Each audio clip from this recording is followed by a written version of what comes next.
বিসমিল্লাহির রহমানির রহিম।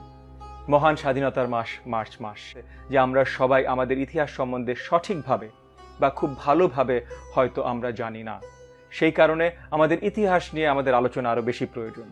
সেই আলোকে আজকে প্রথম আলোচনাটা আমরা শুরু করছি আমাদের মুঘল সাম্রাজ্য থেকে ব্রিটিশ ইস্ট ইন্ডিয়া কোম্পানির রাজত্ব পর্যন্ত বাংলার ইতিহাস নিয়ে আজকে আমরা কিছুটা আলোচনা করব। বাংলার মাটিতে মুঘল সাম্রাজ্যের আধিপত্য শুরু হয় 1576 সালে। 1576 সালে রাজমহলের যুদ্ধে আফগান সুলতান দাউদ খান কারানিকে পরাজিত করে মুঘল সেনাপতি খান জাহান আর তোদরমা। মুঘল সম্রাট আকবর বাংলায় আধিপত্য সৃষ্টি করার সাথে সাথেই বাংলাকে অনেকগুলো সুবায় বিভক্ত করে।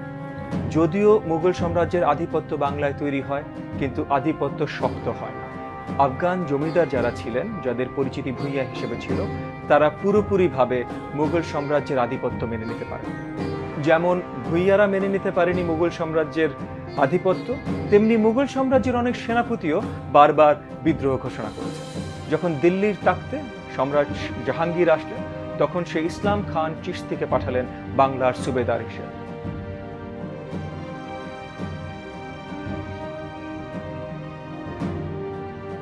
ইসলাম খান চিশতি যখন সুবেদার হিসেবে বাংলায় পদার্পণ করলেন, তখন রাজমহল থেকে বাংলার রাজধানী আবার ঢাকায় নিয়ে আসলেন।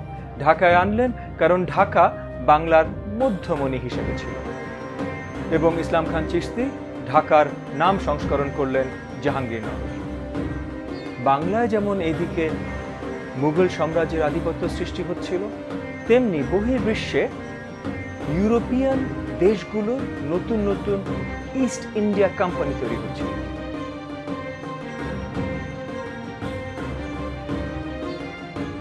যা শুরু হয় 1602 সালে ডাচ ইস্ট ইন্ডিয়া কোম্পানির মাধ্যমে। এই কোম্পানিগুলো এর আগে বিশ্বের ইতিহাসে যা যা ঘটে গেছে তার থেকে খুব নতুন কিছু একটা পথ বেছে নিয়েছে। এই কোম্পানিগুলো ছিল প্রথম পাবলিক লিমিটেড কোম্পানি, মানে জনগণের টাকা একসাথে করে একটা স্টক মার্কেটের মাধ্যমে কোম্পানিগুলোর তৈরি। ডাচ ইস্ট ইন্ডিয়া কোম্পানিকে দেখে আরও ইস্ট ইন্ডিয়া কোম্পানি যেগুলো তৈরি হয়, তার ভেতরে আমাদের জন্য, বাংলার ইতিহাসের জন্য সবচেয়ে তাৎপর্যপূর্ণ হলো ব্রিটিশ ইস্ট ইন্ডিয়া কোম্পানি। 1612 সালে স্যার থমাস রো মুঘল সম্রাট জাহাঙ্গীরের কাছ থেকে প্রথম অনুমতি নেয় সুরত এবং আরও কিছু জায়গায় ব্রিটিশ ইস্ট ইন্ডিয়া কোম্পানির প্রথম স্থাপনা তৈরি করতে এবং ব্যবসা শুরু করতে। তার মানে 1717 সাল থেকে করমুক্তভাবে ব্রিটিশ ইস্ট ইন্ডিয়া কোম্পানি অনুমতি পায় বাংলায় তাদের ব্যবসা পরিচালনা করতে। এখানে আরো বলার প্রয়োজন আছে যে যেই মুঘল সাম্রাজ্যের আমলে ব্রিটিশ ইস্ট ইন্ডিয়া কোম্পানি বাংলায় ব্যবসা করার অনুমতি পায়, সেই মুঘল সাম্রাজ্য আর 1717 সালে যখন করমুক্ত ব্যবসা করার অনুমতি পায় সেই মুঘল সাম্রাজ্য, বা তারপর 1730, 40, 50 সালের মুঘল সাম্রাজ্য এক মুঘল সাম্রাজ্য ছিল। উদাহরণস্বরূপ আমরা বলতে পারি 1738, 39, 40 সালে যখন আফগান সম্রাট নাদির শাহ দিল্লি আক্রমণ করে, তখন বোঝা যায় মুঘল সাম্রাজ্য কতটা দুর্বল হয়ে পড়েছে। 1739 সালের একদিনে 22শে মার্চ 6 ঘন্টার ভেতরে নাদির শাহ সৈন্যরা দিল্লি শহর এমনভাবে আক্রমণ করে, এমনভাবে র্যানস্যাক করে, ইতিহাসের পাতায় এখনো অনেক জায়গায় লেখা আছে যে সেই 6 ঘন্টায় দিল্লির 20 থেকে 30 হাজার জনগণ প্রাণ হারায় এবং 10,000-এর ঊর্ধ্বে দিল্লির জনগণকে কৃতদাস হিসেবে ধরে নিয়ে যাওয়া হয়। মুঘল সাম্রাজ্যের শক্তি অনেকটা লোপ পায়। এতটাই বড় লুট দিল্লির দরবার থেকে নাদির শাহ নিয়ে যেতে সক্ষম হয়েছিল যে নাদির শাহ পারস্যে ফিরে যাওয়ার পর 3 বছর তার সাম্রাজ্যের জনগণ থেকে 1 পয়সা কর তার আদায় করতে হয়নি। যেই সময় ভারতবর্ষে মুঘল সাম্রাজ্যের এরকম পরাজয় ঘটছিল, সেই একই সময় বহির্বিশ্বে আরো অনেক কিছু ঘটছিল।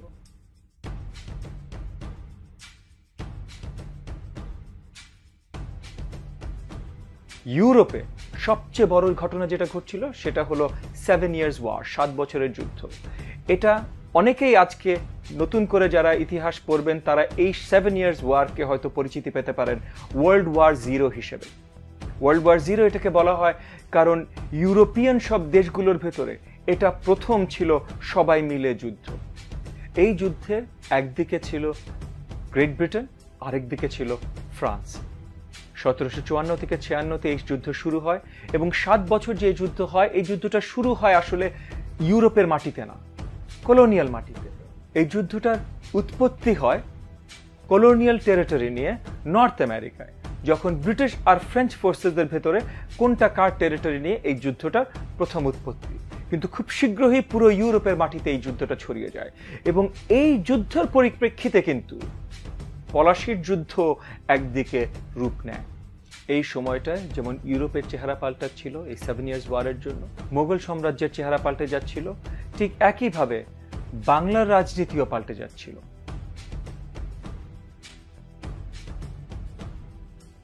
বাংলার লোকাল এলিটরা পাটনা থেকে দাওয়াত জানিয়ে আলীবর্দী খানকে এনে বাংলার নবাব হিসেবে প্রস্তুত করেন। নবাব আলীবর্দী খান উত্তরসূরি হন নবাব সিরাজউদ্দৌলা। নবাব সিরাজউদ্দৌলা ছিলেন নবাব আলীবর্দী খান নাতি। সিরাজউদ্দৌলা নবাব হবে তার অনেক বিরোধিতা ছিল। 1750 সালে সিরাজউদ্দৌলা যখন সে মাত্র 21 বছর বয়স, তখন সে তার নানা আলীবর্দী খাঁর বিরুদ্ধে বিদ্রোহ ঘোষণা করেছিল।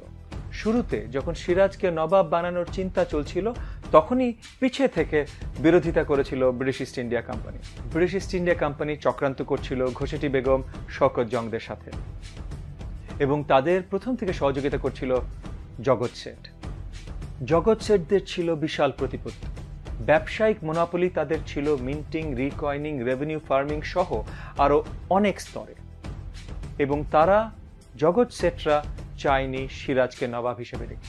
এর সাথে নবাবের শক্তিশালী সেনাপতি মীর জাফর এবং নবাবের কোর্টের আরো অনেক আধিপত্যশীল সেনাপতি এবং জেনারেলসরা ভয়ে ছিলেন সিরাজউদ্দৌলা নবাব হলে সে ট্রেডিশনাল এলিটদের চেহারা পাল্টে দিতে পারে। 1717 সালে দিল্লি থেকে যে ফরমানটা ব্রিটিশ ইস্ট ইন্ডিয়া কোম্পানি নিয়ে এসেছিল, সেই ফরমানটা ছিল যে করমুক্তভাবে কোম্পানি বাংলার জমিনে ব্যবসা করতে পারবে। কোম্পানির সকল স্তরের কর্মকর্তারা এই করমুক্ত ব্যবসা করার ফরমানের অপব্যবহার করে তারা নিজেদের পার্সোনাল ব্যবসা চালিয়ে যাচ্ছিল করমুক্তভাবে, এবং তারা এশিয়ার অন্য যে মার্চেন্টদের সাথে ব্যবসা করছিলেন তাদেরকেও তাদের নিজেদের ব্যবসার খাতিরে এই করমুক্ত ফরমান ব্যবহার করার অনুমতি দিচ্ছিলেন, যেটা পুরোপুরিভাবেই এই ফরমানের আইন বিরোধী ছিল। এবং এমনও হিসাব আছে যে এই যে তাদের নিজস্ব ব্যবসা, এই ব্যবসাগুলোর সম্মিলিত আকার কোম্পানির ব্যবসা থেকে অনেক বড় ছিল, তাই অনেক বিশাল আকারের কর থেকে বঞ্চিত হচ্ছিল বাংলার নবাব। কোম্পানির কর্মচারীদের এই ব্যক্তিগত ব্যবসা থামাবার জন্য একই সাথে কোম্পানি যে বড় বড় স্থাপনা তৈরি করছিল, নবাবের কাছ থেকে কোনো অনুমতি নেওয়া ছাড়া ফোর্ট উইলিয়ামসে, কাশিমবাজারে যে স্থাপনাগুলো তৈরি করছিল, যেগুলো মিলিটারি স্থাপনা আঙ্গিকে তৈরি হচ্ছিল, এগুলো থামাবার জন্য বারবার নবাব সিরাজ তাদেরকে নির্দেশনা দেন, কিন্তু কোম্পানি এই কোনো নির্দেশনার তোয়াক্কা করে না। শেষে আর কোনো উপায় না দেখে নবাব সিরাজউদ্দৌলা ব্রিটিশ ইস্ট ইন্ডিয়া কোম্পানির কাশিমবাজার ফ্যাক্টরিতে আক্রমণ করে। যদিও এটাকে আক্রমণ করে বলাটা কিছু দূর ভুল হতে পারে, কারণ ব্রিটিশ ইস্ট ইন্ডিয়া কোম্পানির ভাষায় এটাকে আক্রমণ বলা হয়। তবে নবাবের ফোর্সেস যখন কাশিমবাজার ফ্যাক্টরিতে যায়, ফ্যাক্টরিতে গোলাবারুদ যতখানি ছিল সেগুলো ধ্বংস করার নির্দেশনা নবাব সিরাজউদ্দৌলা দেন। এরপর ফোর্ট উইলিয়ামস মিলিটারি ক্যাম্প হিসেবে যে ফোর্টটা ব্রিটিশ ইস্ট ইন্ডিয়া কোম্পানির কর্মকর্তারা তৈরি করছিলেন, যেটা থামাবার জন্য বারবার নির্দেশনা সিরাজউদ্দৌলা জানিয়েছিলেন, সেই ফোর্ট উইলিয়ামসে আক্রমণ করেন সিরাজউদ্দৌলা এবং তার বাহিনী।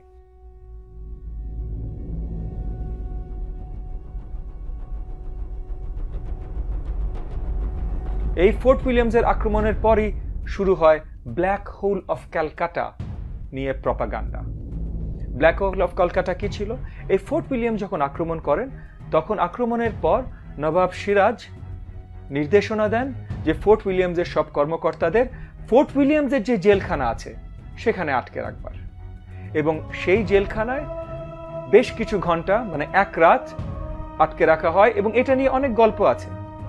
ব্রিটিশ প্রপাগান্ডা বলে 146 জনকে এই ব্ল্যাক হোল অফ ক্যালকাটায় 18 ফুট বাই 14 ফুটের এই একটা জেল সেলের ভিতরে আটকে রাখার নির্দেশ নবাব সিরাজ দেন। মাত্র 23 জন জীবিত বেরিয়ে আসে। বিপরীতে এমন কথাও আছে যে ব্ল্যাক হোল অফ ক্যালকাটা সেলে 9 জন ঢোকানো হয়, 6 জন জীবিত বেরিয়ে আসে। বাস্তবতা যেটাই হোক না কেন, এই ব্ল্যাক হোল অফ ক্যালকাটা, এই প্রপাগান্ডাটা পুরো ইংল্যান্ডে ছড়িয়ে যায় এবং মাদ্রাসে যে ব্রিটিশ ইস্ট ইন্ডিয়া কোম্পানির গভর্নর ড্রেক, সে এই প্রপাগান্ডা ব্যবহার করে সুদূর ইংল্যান্ড থেকে অনুমতি নেয় বেঙ্গল নবাবের বিরুদ্ধে কর্মকাণ্ড চালাবার। ব্রিটিশ ইস্ট ইন্ডিয়া কোম্পানির গভর্নর ড্রেক মাদ্রাস থেকে দুজন, একজন রবার্ট ক্লাইভ আর একজন ওয়াটসন, দুজনকে বড় একটা এক্সপিডিশনারি ফোর্সের সাথে বাংলায় পাঠানো হয় নবাব সিরাজউদ্দৌলাকে নত করবার জন্য। প্রেক্ষাপটটা কিন্তু তখনও ইউরোপের 7 ইয়ার্স ওয়ারের প্রেক্ষাপট ছিল। ড্রেকের মাথায় এই চিন্তাটা ঠিকই ছিল যে বাংলার মাটি থেকে ফ্রেঞ্চ ইস্ট ইন্ডিয়া কোম্পানি, ফ্রেঞ্চদের সরাতে হবে, কারণ এই ব্যবসায় পুরো আধিপত্য, পুরো মনোপলি চাই British East India company. So আসলে এখানে ব্যবসা বেশি, রাজনীতি কম হয়তো ছিল। তবে নবাব সিরাজের বিরুদ্ধে চক্রান্তকারীদের মূলে ছিল জগৎ শেঠ, আর জগৎ শেঠের পছন্দ ছিল মীর জাফর। এবং ব্রিটিশ ইস্ট ইন্ডিয়া কোম্পানির কর্মকর্তারা, তারা সবাই বিহোল্ডেন ছিলেন জগৎ শেঠের কাছে। ব্যবসা, বাংলার মাটিতে ব্যবসা, জগৎ শেঠের কোনো ধরনের কোনো ইনফ্লুয়েন্স বা আধিপত্য ছাড়া করা ওই সময় সম্ভব ছিল না। এই সব কিছুর ফলে 23শে জুন 1757 সালে পলাশীর ময়দানে একত্রিত হয় একদিকে বাংলার সেনাপতিরা এবং তাদের সৈন্যরা, আরেকদিকে ব্রিটিশ ইস্ট ইন্ডিয়া কোম্পানির সৈন্য। শুরু হয় পলাশীর যুদ্ধ। 23শে জুন সকাল 8টায় প্রথম ব্রিটিশ ইস্ট ইন্ডিয়া কোম্পানির ক্যাননের বলি দিয়ে শুরু হয় পলাশীর যুদ্ধ। তবে এই যুদ্ধে হাজার চক্রান্তর পরও জয়ী হওয়ার সবচেয়ে বেশি সম্ভাবনা ছিল নবাব সিরাজের সৈন্যদের। পলাশীর যুদ্ধের দিন নবাব সিরাজের ফোর্সেসে ছিল 5000 ক্যাভেলরি আর 7000 ইনফ্যান্ট্রি, যা ব্রিটিশ ইস্ট ইন্ডিয়া কোম্পানির ফোর্সেসের থেকে অনেক গুণ বৃহৎ ছিল। তবে সবচেয়ে বড় ফোর্স ছিল রিজার্ভ ফোর্স, যেটা ছিল সেনাপতি মীর জাফরের কাছে, যেখানে 15000 ক্যাভেলরি এবং 35000 ইনফ্যান্ট্রি ছিল। প্রথম 3 ঘন্টা যুদ্ধ অতিবাহিত হবার পর বেশিরভাগ ঐতিহাসিক সোর্সেস থেকে আমরা যা জানতে পারি যে যুদ্ধ বাংলার নবাবের দিকেই ঝুঁকে যাচ্ছিল। এমনও ইতিহাসে রেকর্ড আছে, রবার্ট ক্লাইভ নিজেই চিন্তা করেছেন যে এই যুদ্ধে তাদের হার মেনে নিতে হবে এবং সেই রাতেই হয়তো সে মাদ্রাজের পথে ফিরতে শুরু করবে। সারাদিন যুদ্ধ চলছে। ঠিক মধ্যাহ্নের সময় শুরু হয় তুমুল বৃষ্টি। এই ঝড় বৃষ্টির ভেতরে ব্রিটিশ সোলজাররা তারা তাদের গোলা বারুদের ভান্ডার সুন্দর করে ঢেকে দেয়, কিন্তু বাংলার সোলজাররা তারা তাদের গোলা বারুদের ভান্ডার সুন্দরভাবে ঢেকতে সক্ষম হয় না। বৃষ্টি শেষে যখন বাংলার প্রধান সেনাপতি মীর মদন আবার শক্তভাবে আক্রমণে যায় ব্রিটিশ ফোর্সেসদের বিরুদ্ধে, তখন কামানের এক ভলিতে এক ক্যানন বল এসে সরাসরি তাকে আঘাত করে। বাংলার ফোর্সেসরা হারায় তাদের প্রধান সেনাপতি ছাড়া যুদ্ধ সম্ভব না। তখন নবাব সিরাজ মীর জাফর আর রাজদুল্লভের কাছে কাকুতি মিনতি করে তাদেরকে যুদ্ধে নামবার জন্য, কিন্তু মীর জাফর চক্রান্তর অংশ অনেক আগে থেকেই ছিল। মীর জাফর আগের রাতে পর্যন্ত রবার্ট ক্লাইভকে চিঠি পাঠিয়েছিল যে রবার্ট ক্লাইভের সাথে পুরনো যে চুক্তি জগৎ শেঠের মাধ্যমে তার হয়েছিল, সে সেই চুক্তির বরখেলাপ করবে না।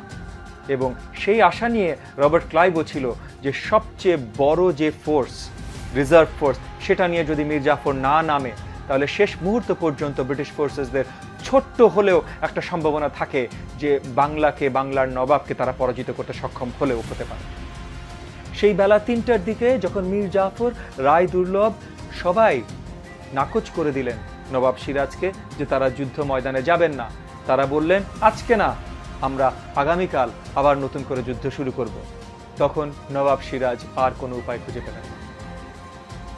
দুপুর 3টা থেকে দুপুর 5টার ভেতরে কোনো প্রধান সেনাপতি ছাড়া বাংলার সৈন্যরা, নবাবের সৈন্যরা যখন ফেরত আসা শুরু করলো, তখন নতুন সুযোগ পেয়ে, নতুন জীবন খুঁজে পেয়ে রবার্ট ক্লাইভ এবং তার সৈন্যরা ঝাঁপিয়ে পড়ল বাংলার সৈন্যদের উপর এবং মাত্র 2 ঘন্টার ভেতরে দুপুর 3টা থেকে বিকাল 5টার ভেতরেই যুদ্ধ শেষ হয়ে গেল এবং শেষ হয়ে গেল বাংলার নবাবের পলাশীর যুদ্ধ জিতবার কোনো ধরনের কোনো সম্ভাবনা। যুদ্ধের পর রবার্ট ক্লাইভের হিসাবে দেখা গেল মাত্র 22 জন সেনা হারিয়েছে ব্রিটিশ ইস্ট ইন্ডিয়া কোম্পানি, যেখানে বাংলার নবাব হারিয়েছে 500-র অধিক সৈন্য। পরাজয়ের পর ব্রিটিশ ইস্ট ইন্ডিয়া কোম্পানি নবাব সিরাজের জায়গায় নবাব হিসেবে বসালেন সেই চক্রান্তকারী মীর জাফরকে। কিন্তু মীর জাফর নবাবের তাকতে বসে বাংলা পরিচালনা করতে পারলেন। যেই জমিদাররা সিরাজের অনুগত ছিল তারা কেউ মীর জাফরকে মেনে নিলেন না। তার একই সাথে মীর জাফর ঠিকভাবে কর উসুল করতে পারছিলেন না এবং দিল্লিতেও তাদের নাজরানা পাঠাতে সক্ষম হচ্ছিলেন না। এর মাঝে দিল্লির সম্রাট শাহ আলমের কাছ থেকে হুমকি আসলো যে দিল্লির তাকতে যদি বাংলার সুবা থেকে নাজরানা ঠিকভাবে না পৌঁছায় তাহলে তারাও বাংলার সুবায় আবার হামলা করবেন। একই সাথে যেই সমস্যাটা প্রথম থেকেই ছিল, যার জন্য সিরাজ বিরোধিতা করেছিল ব্রিটিশ ইস্ট ইন্ডিয়া কোম্পানির, যে তারা ব্রিটিশ ইস্ট ইন্ডিয়া কোম্পানির কাছ থেকে কর পাচ্ছিল না, সেই ঝামেলা তো মুক্ত হয়নি মীর জাফর। এমন খারাপ অবস্থা হলো বাংলার নবাবের যে মীর জাফর তার নিজের সৈন্যদের বেতন দিতে আর পারলেন না। শেষে আর কোনো উপায় না দেখে মীর জাফরের নিজের মেয়ে জামাই মীর কাসিমের সাথে আলোচনা শুরু করলেন এবং আবার চক্রান্ত শুরু করলো British East India company. Mir কাসিমকে ব্রিটিশ ইস্ট ইন্ডিয়া কোম্পানি প্রস্তাবনা জানালো যে যদি মীর কাসিম তার নওয়াবতী থেকে বড় বড় 3টা ডিস্ট্রিক্ট চিটাগাং, বুর্দওয়ান, মিদনাপুর, এই 3টা ব্রিটিশ ইস্ট ইন্ডিয়া কোম্পানির কাছে দিয়ে দেয়, তাহলে নতুন নবাব তারা মীর কাসিমকে বানাবে। শুরু হলো আরেক নতুন নবাবের যাত্রা, মীর কাসিমের যাত্রা। শুরুতে মীর কাসিম অনেকভাবেই রদবদল করতে সক্ষম হলেন, কিন্তু ব্রিটিশ ইস্ট ইন্ডিয়া কোম্পানিকে কর দেয়াতে সক্ষম তিনি হলেন না। শেষে ব্রিটিশ ইস্ট ইন্ডিয়া কোম্পানির কর আদায় করবার জন্য মীর কাসিম সেই 1717 যে ফরমান ছিল সেটাকেই নাকচ করার কথা চিন্তা করলেন। আর সেটা যখনই হলো তখন আবার নতুন আরেক যুদ্ধের প্রেক্ষাপট তৈরি হলো। পলাশীর যুদ্ধে হার মেনে 1764 সালে নতুন আরেক যুদ্ধ আসলো, বাক্সারের যুদ্ধ। বাক্সারের ময়দানে নবাব মীর কাসিম, উদের নবাব এবং দিল্লির সম্রাটের সব সৈন্য বাহিনী একত্রিত হলো, যা সব মিলিয়ে 40,000-এর ঊর্ধ্বে ছিল। বিপরীতে ব্রিটিশ ইস্ট ইন্ডিয়া কোম্পানির সৈন্যবাহিনী, তারা ছিল 7,000-এর কিছু ঊর্ধ্বে। বিশাল পার্থক্য দুটো বাহিনীর সংখ্যা এবং আকারে, কিন্তু পরাজয় বড় সংখ্যার বাহিনীরই আবার হলো। 1764 সালের বাক্সারের যুদ্ধে পরাজয়ের সাথে বদলে গেল বাংলার ইতিহাস। শুরু হলো ব্রিটিশ ইস্ট ইন্ডিয়া কোম্পানির চেষ্টা বাংলার দেওয়ানি নিজেদের করে নেবার জন্য। তার 1 বছর পর 1765 সালে দিল্লির নবাব শাহ আলমের দরবারে পৌঁছে গেলেন রবার্ট ক্লাইভ নিজেই, বিশাল নজরানা নিয়ে, বিশাল পেশকাশ নিয়ে দিল্লির সম্রাটকে অভিভূত করে দিল্লির সম্রাটের কাছ থেকে নতুন ফরমান নিতে। কি ফরমান? বাংলার দেওয়ানি যেন ব্রিটিশ ইস্ট ইন্ডিয়া কোম্পানিকে দেওয়া হয়। শাহ আলম সেই নজরানা পেয়ে, সেই পেশকাশ পেয়ে অত্যন্ত আনন্দিত হয়ে গেলেন। সাথে এটাও শাহ আলমের মনে ছিল, নবাব মুর্শিদ কুলি খানের পর থেকে বাংলা থেকে কেউ তার কাছে পেশকাশ পাঠায়। সম্রাট শাহ আলম অনেকটা আনন্দের সাথেই রবার্ট ক্লাইভের মাধ্যমে ব্রিটিশ ইস্ট ইন্ডিয়া কোম্পানিকে বাংলার দিওয়ানি প্রদান করলেন। সাথে বাংলার দিওয়ানি প্রদানের সাথে এই দায়িত্বটুকু দেয়া হলো যে অল্প কিছু সংখ্যক সেই রেভিনিউর অংশ বাংলার নবাবকে ব্রিটিশ ইস্ট ইন্ডিয়া কোম্পানি দেবেন সিভিল অ্যাডমিনিস্ট্রেশন চালাবার জন্য। তার মানে 1765 সালের এই আলাহাবাদ ট্রিটির মাধ্যমে বাংলা, বিহার, উড়িষ্যার দেওয়ানির মাধ্যমে শুরু হলো ব্রিটিশ রাজত্বের পথে প্রথম ধাপ। যে ব্রিটিশ রাজত্বের শুরু হয় 1770 সালের দুর্ভিক্ষ দিয়ে, যেই দুর্ভিক্ষে বাংলা তার 1/3 জনগণকে হারায়।